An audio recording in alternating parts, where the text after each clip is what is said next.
नमस्ते दोस्तों। आज की इस कहानी में आपका स्वागत है दोस्तों।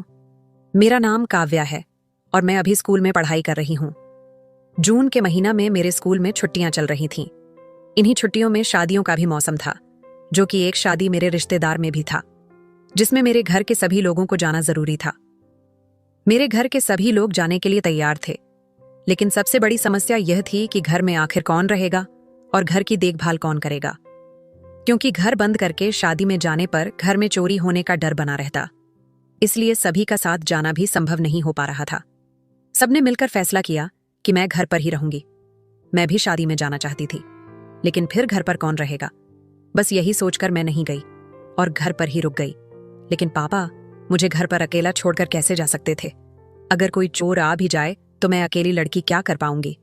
पापा ने यह सब सोचा और फिर पा ने अपने सबसे खास और भरोसेमंद आदमी को कॉल किया और कहने लगे, श्याम, एक काम है। 2-4 दिनों के लिए हम एक शादी में जा रहे हैं और घर में मेरी बेटी अकेली है। घर में एक लड़की का अकेले रहना सही नहीं है। अगर तुम्हें कोई परेशानी ना हो तो क्या तुम कुछ दिनों के लिए मेरी बेटी के साथ रुक सकते हो? श्याम मेरे चाचू थे। श्याम, चाचू कहने लगे, इसमें परेशानी वाली कौन सी बात है? जैसे मैं यहां से अपनी जॉब के लिए जाता हूं, वैसे ही वहां से चला जाया करूंगा। वैसे भी मैं सिर्फ रात में ही घर पर आता हूं, तो रात में मैं तुम्हारे घर पर सो जाया करूंगा। चाचू रात में हमारे घर पर सोने के लिए तैयार हो गए। पापा से कहने लगे, आप चिंता ना करें, मैं हूं तो कोई परेशानी की बात नहीं होगी। चाचू की शादी 2 साल पहले हो चुकी थी। पापा और मम्मी नहा धोकर जाने के लिए तैयार हो गए और शाम को निकल गए। उसके बाद शाम को जब चाचू आ रहे थे, तब उन्होंने मुझे कॉल की और पूछने लगे कि खाने में क्या खाओगी। मैंने कहा, चाचू थोड़ा पनीर की सब्जी लेकर आना, क्योंकि मुझे पनीर की सब्जी बहुत ज्यादा पसंद थी। मैंने रोटी और चावल बना ली थी। शाम को जब चाचू आए तो वह अपने साथ पनीर की सब्जी भी लेकर आए। चाचू वहां से आने के बाद बहुत ज्यादा थक गए थे और कहने लगे, काव्या तुम खाना लगा दो, मैं हाथ मुंह धोकर आ रहा हूं। इससे पहले भी चाचू हमारे घर पर आ चुके थे, तो हम लोग थोड़ा फ्रेंडली भी थे। चाचू और मेरा रिश्ता एक जीजा साली की तरह था। चाचू हाथ मुंह धोकर आए और हमने साथ बैठकर खाना खाया और बातें करने लगे। चाचू मुझसे कहने लगे, काव्या तुम अब पहले से भी ज्यादा खूबसूरत हो गई हो। तुम्हें देखकर तो मुझे मेरे कॉलेज के दिन याद आ गए, जब मेरी गर्लफ्रेंड थी। मेरी भी गर्लफ्रेंड बहुत खूबसूरत थी। मेरे क्लास के सारे लड़के उस पर मरते थे, लेकिन वह मुझ पर फिदा थी। चाचू की बातें सुनकर मैं हंसने लगी और कहने लगी, चाचू आप तो अभी भी बहुत हैंडसम हो, आपकी तो अभी भी गर्लफ्रेंड होंगी। चाचू कहने लगे, नहीं यार काव्या, जब से मेरी शादी हुई है मैं तो एक को ही नहीं झेल पा रहा हूं। इतना कहकर चाचू मुस्कुराने लगे। उनकी बातें सुनकर मैं भी हंसने लगी। मैं चाचू से कहने लगी, चाचू दूध पियोगे? चाचू मेरी ओर देखने लगे और कहने लगे, हाँ अगर है तो ले आओ थोड़ा सा। मैं किचन में जाकर दूध ले आई और चाचू को दे दिया। चाचू ने दूध पिया और कहने लगे, काव्या दूध कितना मीठा है, और मजाक करने लगे। मैंने चाचू से कहा, चाचू आप तो रोज घर पर दूध पीते होंगे। चाचू मेरी बात समझ गए और हंसने लगे। फिर हम लोगों ने साथ मिलकर खाना खाया। खाना खाने के बाद चाचू फोन चलाने लगे और मैं किचन में जाकर काम करने लगी। सारा काम खत्म करने के बाद हम लोग रात को 1 बजे तक इधर उधर की बातें करते रहे। चाचू इतने अच्छे थे कि बात करते वक्त का पता ही नहीं चला। उसके बाद मैं अपने कमरे में जाकर सो गई और चाचू अपने कमरे में सो गए। सुबह मैं जल्दी उठकर चाचू के लिए नाश्ता बनाने लगी, लेकिन मैंने देखा कि चाचू अभी भी नहीं उठे थे। मैं चाचू को आवाज देने लगी और कहने लगी, चाचू आपको देर हो रही है, उठ जाइए। लेकिन शायद आज देर रात सोने के कारण चाचू गहरी नींद में सो रहे थे और चाचू ने मेरी आवाज सुनी ही नहीं। मैं चाचू के कमरे में गई और चाचू को जगाने लगी। फिर मैंने चाचू के ऊपर से कंबल खींचा तो अचानक मेरी नजर ऐसी जगह गई जिसे देखकर मैं शर्मिंदा हो गई। मैं थोड़ी देर तक ऐसे ही चाचू को देखती रही और मेरे मन में लड्डू फूटने लगे। तभी चाचू की आंखें खुल गईं और चाचू ने कहा, अरे काव्या। मैंने चाचू की तरफ देखते हुए कहा, चाचू उठ जाइए, आपको लेट हो जाएगा। चाचू ने फोन उठाकर देखा और कहने लगे, अरे बाप रे, आज तो बहुत ज्यादा टाइम हो गया। मैंने चाचू से कहा, आप जल्दी से नहा ली, आपका नाश्ता रेडी है। चाचू बाथरूम गए और नहा धोकर जल्दी से बाहर आ गए। चाचू ने जल्दी जल्दी में नाश्ता किया और मैंने चाचू के लिए टिफिन पैक कर दिया। चाचू अपने ऑफिस के लिए निकल गए। उसके बाद मैं घर की साफ सफाई करने लगी। जल्दी साफ सफाई करने के बाद मैं नहाने चली गई। नहाकर फिर से तैयार होकर नाश्ता किया और कुछ देर आराम किया। आज घर में कोई नहीं था, तो पूरा घर सुना सुना लग रहा था। बिल्कुल भी अच्छा नहीं लग रहा था। समझ में नहीं आ रहा था कि क्या करूं। दोपहर में मैंने सोचा कि थोड़ी देर पढ़ाई कर लेती हूँ। 5 बजे तक मैंने पढ़ाई की, उसके बाद फोन चलाने लगी। फोन चलाते चलाते कब मैस हो गई, कुछ पता ही नहीं चला। कुछ देर बाद जब मैं उठी तो देखा कि चाचू के आने का समय हो गया था। सोते सोते मैं पूरी पसीने में भीग चुकी थी, तो मैंने सोचा चलो नहा लेती हूँ। नहाकर आज मैंने रेड कलर की एक खूबसूरत सी शॉर्ट ड्रेस पहन ली थी। वह ड्रेस मेरी फेवरेट थी और मेरे शरीर पर पूरी तरह से फिट थी। उसके बाद मैंने थोड़ा सा मेकअप किया। तब तक चाचू भी आ गए थे। मैं कमरे से बाहर जैसे ही आई, चाचू मुझे देखते ही रह गए और कहने लगे, अरे वाह काव्या, आज तो तुम कमाल की लग रही हो। तुम्हें देखकर मुझे जवानी के दिन याद आ गए। मैंने महसूस किया और देखा कि चाचू मुझे एक अलग ही नजर से देख रहे थे। अचानक मेरी नजर फिर से उस जगह पर गई जिसे देखकर मैं शर्मिंदा हो गई, लेकिन चाचू ने उसे बैग के पीछे छुपा रखा था। चाचू मेरी तरफ बड़े ही ध्यान से देख रहे थे। मुझे बहुत अच्छा लग रहा था। मेरा मन कर रहा था कि चाचू मुझे अपनी बाहों में भर ले। चाचू के मुंह से तारीफ सुनकर मैं अंदर ही अंदर मग्न हो गई, जैसे किसी ने आग लगा दी हो। लेकिन मैं फिर भी शांत रही, क्योंकि वह मेरे चाचू थे। उसके बाद चाचू मुझसे कहने लगे, काव्या, मैं फ्रेश होकर आता हूं, तुम खाना लगा दो। मैंने कहा, ठीक है चाचू, लेकिन उसके लिए खाना बनाना पड़ेगा। अभी मैंने खाना नहीं बनाया है। चाचू कहने लगे, ठीक है, तो तुम खाना बना लो, तब तक मैं आराम कर लेता हूं। मैंने कहा, ठीक है चाचू। चाचू वहीं सोफे पर बैठकर आराम करने लगे और मैं खाना बनाने के लिए किचन में चली गई। जहां चाचू बैठे थे वहां से किचन साफ साफ दिखाई दे रहा था। मैंने बार बार पीछे पलटकर देखा तो चाचू की नजर मुझ पर ही टिकी हुई थी। उनका इस तरह से देखना मुझे बहुत ही अच्छा लग रहा था, क्योंकि चाचू इससे पहले भी 4-5 बार घर आ चुके थे। तो चाचू मेरे साथ काफी खुलकर बातें करते थे और मुझे उनके साथ वक्त गुजारना अच्छा लगता था। इसलिए मुझे उनका इस तरह से देखना भी अच्छा लग रहा था। मैं खाना बना रही थी, तभी लाइट चली गई। ऊपर से इतनी गर्मी थी कि मैं पूरा पसीने में भीगी हुई थी और अब अंधेरा भी हो गया था। तब तक चाचू अपने फोन की टॉर्च ऑन करके किचन में आ गए और मुझसे कहने लगे, काव्या, आज गर्मी बहुत ज्यादा है। मैंने कहा, हाँ चाचू, और अब तो लाइट भी चली गई। मेरे घर में इन्वर्टर भी नहीं है। चाचू ने मुझे टॉर्च दिखाई और मैंने एक मोमबत्ती जलाकर किचन में रख दी। चाचू कहने लगे, काव्या, तुम पसीने में पूरी तरह भीग चुकी हो, तो क्या मैं थोड़ी बहुत मदद कर सकता हूँ? मैं भी बहुत परेशान थी, इसलिए मैंने हाँ कह दिया।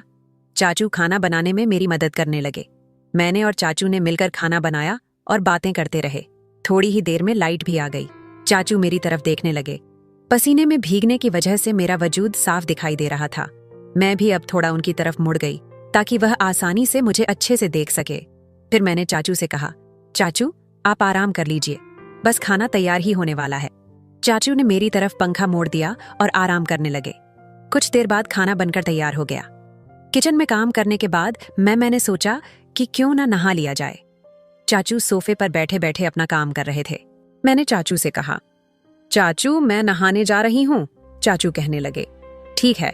मैंने नहाकर एक शॉर्ट फ्रॉक पहन ली, जो चाचू ने ही मुझे बर्थडे पर गिफ्ट की थी।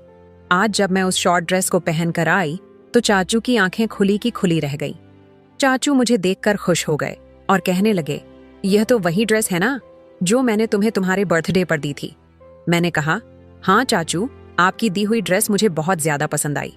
चाचू कहने लगे, तुम इस ड्रेस में वाकई बहुत खूबसूरत लग रही हो। मन ही नहीं करता कि तुमसे नजर हटाओ। मन करता है कि तुम्हें इसी तरह देखता रहूं। उनकी बात सुनकर मैंने शर्म से सिर झुका लिया। फिर मैंने और चाचू ने मिलकर खाना खाया और ढेर सारी बातें की। किचन का काम खत्म करके मैं चाचू के रूम में उनसे बात करने चली गई। कुछ देर बाद बात करते करते अचानक चाचू जोर से बोले, काव्या, तुम्हारे कंधे पर मकड़ी है। इस पर मैं बहुत ज्यादा चौंक गई और घबराते हुए दौड़कर चाचू के गले से लिपट गई। मुझे बहुत डर लग रहा था। इस पर चाचू हंसने लगे और कहने लगे, अरे पगली, मैं तो मजाक कर रहा था, तुम तो सचमुच डर गई। मैंने कहा, चाचू, ऐसा मजाक फिर कभी मत करना, मुझे मकड़ी से बहुत डर लगता है। अभी भी मैं चाचू के गले लगी हुई थी। चाचू ने मुझे अपनी बाहों में समेट रखा था। मैं थोड़ी शर्माते हुए उनसे दूर हो गई। मैंने चाचू से सॉरी बोला, लेकिन चाचू ने कहा, अरे पगली, कोई बात नहीं है, हम दोनों तो दोस्त हैं ना, तो इतना तो चलता है। वैसे भी मैं तुम्हें अपनी छोटी साली मानता हूं। इतना कहकर चाचू मुस्कुरा दिए। उसके बाद चाचू बोले, आज तुम यहीं मेरे साथ सो जाओ क्योंकि तुम बहुत ज्यादा डरी हुई हो। इस पर कुछ देर तक मैं सोचने लगी। फिर मैं खामोशी से चाचू के पास बैठ गई। तभी फिर से एक बार बिजली चली गई। रात के करीब 12 बजे का समय हो रहा था। तब चाचू ने अपने मोबाइल की लाइट ऑन की और कहा, चलो इससे अच्छा आज छत पर सो जाते हैं। इस बात पर मैं भी मान गई। चाचू बिस्तर और मैं मच्छरदानी लेकर छत पर आ गए। छत पर भी बहुत ज्यादा गर्मी थी और बिजली अभी तक नहीं आई थी, तो हमारे पास दूसरा और कोई रास्ता नहीं था। कुछ देर लेटने के बाद मेरे शरीर से फिर से पसीना निकलने लगा। तब मैंने चाचू से कहा, यहां भी बहुत ज्यादा गर्मी लग रही है। चाचू कहने लगे, अगर तुम बुरा ना मानो तो एक बात कहूं। मैंने कहा, हाँ कहो। चाचू बोले, तुम कोई हल्की फुल्की नाइटी पहन लो, इससे तुम्हें गर्मी भी ज्यादा नहीं लगेगी। मैंने भी यही ठीक समझा, लेकिन मुझे बहुत झिंझक महसूस हो रही थी। फिर मैं नीचे गई और मैंने नहाकर एक जालीदार नाइटी पहन ली। जब मैं छत पर आई तो चाचू मुझे देखते ही रह गए। चाचू मुझसे कहने लगे, आज तो तुम्हें देखकर दिल में पता नहीं कुछ हो रहा है। काव्या, क्या तुम भी यही महसूस कर रही हो? मैंने कहा, चाचू मैं समझी नहीं आप क्या कहना चाहते हो। चाचू कहने लगे, जब भी तुम्हारी चाची इस तरह की नाइटी मेरे सामने पहनकर आती है तो मैं खुद पर काबू नहीं कर पाता, और आज जब तुम्हें इस तरह के कपड़ों में देखा है तो मेरा मन अंदर ही अंदर मचल रहा है। क्या तुम समझ सकती हो? यह बात सुनकर मैंने अपनी नजरें नीचे कर ली। फिर चाचू ने मुझे अपने पास बैठने का इशारा किया तो मैं के पास बैठ गई। चाचू मुझसे पूछने लगे, क्या स्कूल में तुम्हारा कोई बॉयफ्रेंड है? मैंने कहा, नहीं चाचू, मेरा कोई बॉयफ्रेंड नहीं है। तो फिर मोहल्ले पड़ोस में तो होगा ही। मैंने कहा, नहीं चाचू, मुझे अपनी पढ़ाई से कहाँ वक्त मिलता है। चाचू बोले, काव्य अब तो तुम जवान हो गई हो, इस उम्र में भी तुम्हारा कोई बॉयफ्रेंड नहीं है। आखिर तुम कौन सी दुनिया में जी रही हो? इस उम्र में आकर तो लड़कियां बॉयफ्रेंड को कपड़ों की तरह बदलती हैं, और तुम कि अभी भी पुराने जमाने वाली जिंदगी जी रही हो। इस पर मैं थोड़ी शर्माई और खामोश रही। फिर चाचू मेरे हाथों को अपने हाथ में लेकर बोले, क्या कभी तुम्हारा मन नहीं करता किसी मर्द के साथ वक्त गुजारने के लिए? मैंने कहा, चाचू अभी तक कोई ऐसा नहीं मिला। मुझे चाचू कहने लगे कि अच्छा तो ये बताओ मैं तुम्हें कैसा लगता हूं। मैंने कहा, चाचू आप तो बहुत ही ज्यादा हैंडसम हैं। चाचू बोले, अच्छा तो ये बताओ मेरे साथ बात करना, तुम्हें कैसा लगता है? मैंने कहा, चाचू बहुत अच्छा लगता है। इतना सुनकर चाचू के चेहरे पर एक शैतान मुस्कुराहट छा गई और उन्होंने मुझे अपनी आगोश में ले लिया। मेरा भी दिल अंदर से मचल रहा था। मैं भी खुद पर काबू नहीं कर पा रही थी। मैंने भी कोई विरोध नहीं किया। चाचू की बाहों में मैं खुद को महफूज महसूस कर रही थी। फिर चाचू ने कहा, काव्या क्या मैं तुम्हारे साथ कुछ वक्त गुजार सकता हूं? देखो अगर तुम रजामंदी दोगी तभी सब ठीक रहेगा। अगर तुम्हारी मर्जी इसमें शामिल नहीं है तो कोई जबरदस्ती नहीं है।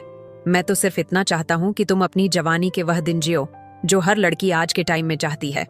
मैंने शर्माते हुए चाचू से कहा, चाचू जैसे आपको ठीक लगे। इतना सुनते ही चाचू मुझे वह खुशी देने लगे जिसका मैं कब से इंतजार कर रही थी। चाचू का साथ मुझे बहुत अच्छा लग रहा था। कुछ ही देर में हम दोनों अपनी मंजिल तक पहुंच चुके थे। थोड़ी देर बाद चाचू मुझे अपने कॉलेज के किस्से सुनाते रहे और उस रात हम दोनों बातें करते करते सो गए। अगले दिन जब सुबह मैं उठी तो मैं शर्म से चाचू से नजरें नहीं मिला पा रही थी। चाचू कहने लगे, देखो काव्या कोई जबरदस्ती नहीं है। हम दोनों के बीच जो भी कुछ हुआ वह हमारी रजामंदी से हुआ है। अगर तुम आगे भी मेरा साथ वक्त गुजारना चाहो तो तुम मुझे बुला सकती हो या फिर मुझे बता सकती हो। उसके बाद सिलसिला शुरू हो चुका था। धीरे धीरे वक्त गुजरता चला गया और चाचू के साथ मेरा रिश्ता आगे बढ़ता रहा। इसी तरह 7-8 महीना गुजर गया। फिर एक दिन मम्मी को मुझ पर शक होने लगा। मम्मी ने मुझे अपने पास बिठाया और पूछने लगी, काव्या ये सब क्या चल रहा है, जरा बताओ तो। मैंने अपनी माँ से कहा, मम्मी ऐसा तो कुछ भी नहीं है, आपको गलत फहमी हो रही है। मम्मी ने कहा, ठीक है मैं तुम्हारी बात पर यकीन कर लेती हूँ, लेकिन अगर मुझे बाद में पता चला तो फिर देख लेना। वैसे तुम अब जवा हो गई हो तो मुझे लगता है तुम्हारी शादी कर देनी चाहिए। इतना सुनकर मैं बहुत ज्यादा डर गई। शाम को अचानक चाचू की कॉल आई। मैंने चाचू को सब कुछ बता दिया। चाचू ने कहा, तुम्हें फिक्र करने की कोई जरूरत नहीं है, मैं कुछ करता हूं। अगले दिन चाचू घर आए और मम्मी से बात करने लगे। कहने लगे, दीदी काव्या बड़ी हो गई है, मुझे लगता है अब उसकी शादी कर देनी चाहिए। मेरी नजर में एक लड़का है, लड़का बहुत ही अच्छा है। मेरी माँ ने पूछा, लड़का कौन है? तो मेरे चाचू ने कहा, मेरे दोस्त का बेटा है। मेरा दोस्त और उसकी वाइफ तो एक हादसे में इस दुनिया को छोड़कर चले गए। वह उनका इकलौता बेटा है। उसकी जॉब बहुत अच्छी है और अकेला ही है। घर परिवार में और कोई नहीं है। इससे अच्छा रिश्ता और कहाँ मिलेगा। मेरी मम्मी को भी कोई ऐतराज नहीं था, क्योंकि लड़के में कोई कमी नहीं थी और परिवार में भी कोई नहीं था। इस तरह के रिश्ते के लिए तो माँ बाप तरसते हैं। जब चाचू यह बात कहकर चले गए, तब मैंने गुस्से में चाचू को फोन किया और कहा, यह आपने क्या किया? चाचू कहने लगे, तुम फिक्र ना करो, वह बहुत ही भोला है। शादी के बाद भी हमारे रिश्ते में कोई कमी नहीं आएगी। तुम अपने पति के साथ भी खुश रहना, और अगर तुम्हें मेरी कमी महसूस हो तो मुझे भी बुला लिया करना। इतना सुनकर मैं भी खुश हो गई। कुछ दिन बाद मेरी शादी हो गई। मेरा पति बहुत ही भोला था और मेरी हर खुशी का ख्याल रखता था। मुझे उससे कोई शिकायत नहीं थी। धीरे धीरे वक्त बीतता चला गया। शादी को 2 साल गुजर गया, लेकिन चाचू का रिश्ता और मेरा अभी भी बरकरार था। कभी कभी मुझे लगता था कि शायद मैं जो कुछ कर रही हूँ वह बहुत गलत है, क्योंकि अब मेरी शादी हो चुकी है और मैं अपने पति को धोखा दे रही हूँ। लेकिन मुझे चाचू के साथ वक्त गुजारना भी अच्छा लगता था। ऐसा नहीं था कि मैं अपने पति से प्यार नहीं करती थी। मेरे पति भी मुझसे बेहद प्यार करते थे, लेकिन मुझे चाचू के साथ वक्त गुजारना भी अच्छा लगता था। धीरे धीरे वक्त बीतता चला गया और शादी को 3 साल गुजर गए। अब मेरा एक बेटा हुआ था, जो कि मेरे पति से ही था। फिर मुझे ख्याल आया कि शायद अब मुझे अपने और चाचू के रिश्ते को यहीं पर खत्म कर देना चाहिए, क्योंकि कल को अगर मेरे पति को पता चला तो शायद मेरे रिश्ते पर बहुत बुरा असर पड़ेगा और मेरी जिंदगी भी तबाह हो सकती है। इस पर मैंने चाचू को बुलाकर बात करने का सोचा। फिर शाम को मैंने चाचू को घर बुलाया और उनसे आमने सामने बैठकर बात की। मैंने चाचू से कहा, चाचू, मैं अपनी जिंदगी में खुश रहना चाहती हूँ। मेरा पति बहुत भोला है और मैं उसके भोलेपन का फायदा उठा रही हूँ। मुझे अब यह सब कुछ ठीक नहीं लगता। जैसा भी है, वह मेरा पति है। उसने मुझे कभी परेशान नहीं किया, ना ही मेरे साथ कोई बदतमीजी की, लेकिन मैं उसे धोखा दे रही हूँ। शादी से पहले हमारे बीच जो भी कुछ था वह एक अलग बात थी, लेकिन अब मेरी शादी हो गई है और मैं एक बच्चे की माँ भी हूँ। तो मुझे नहीं लगता कि अब हमें अपना रिश्ता बरकरार रखना चाहिए, क्योंकि अगर चाची को पता चला तो आपकी भी जिंदगी खराब हो सकती है और मेरी भी। इसलिए हमें अब इस रिश्ते को यही खत्म कर देना चाहिए। इस पर चाचू ने भी अपनी सहमति जताई और कहने लगे, काव्या, तुम ठीक कह रही हो। इतना कहकर मैंने चाचू से सारे रिश्ते खत्म कर दिए। अब मैं काफी सुकून में थी। कुछ समय से जो मैं बेचैनी महसूस कर रही थी, अब मैं बहुत ज्यादा खुश थी। वह कहते हैं ना कि अगर सुबह का भूला शाम को वापस आ जाए तो उसे भूला नहीं कहते। मैं भी दोहरी जिंदगी जीते हुए तंग आ गई थी। शुरू शुरू में वह सब कुछ बहुत अच्छा लग रहा था, लेकिन अब मुझे खुद शर्मिंदगी महसूस हो रही थी कि मैं यह गलत क्यों कर रही हूं। इसीलिए मैंने यह फैसला किया। तो दोस्तों, आपको यह कहानी कैसी लगी? कमेंट करके जरूर बताएं। अगर आपको यह कहानी पसंद आई हो तो इसे लाइक करें और अपने दोस्तों के साथ शेयर करें। आगे भी ऐसी ही रोमांचक कहानियों के लिए हमारे चैनल को सब्सक्राइब करें।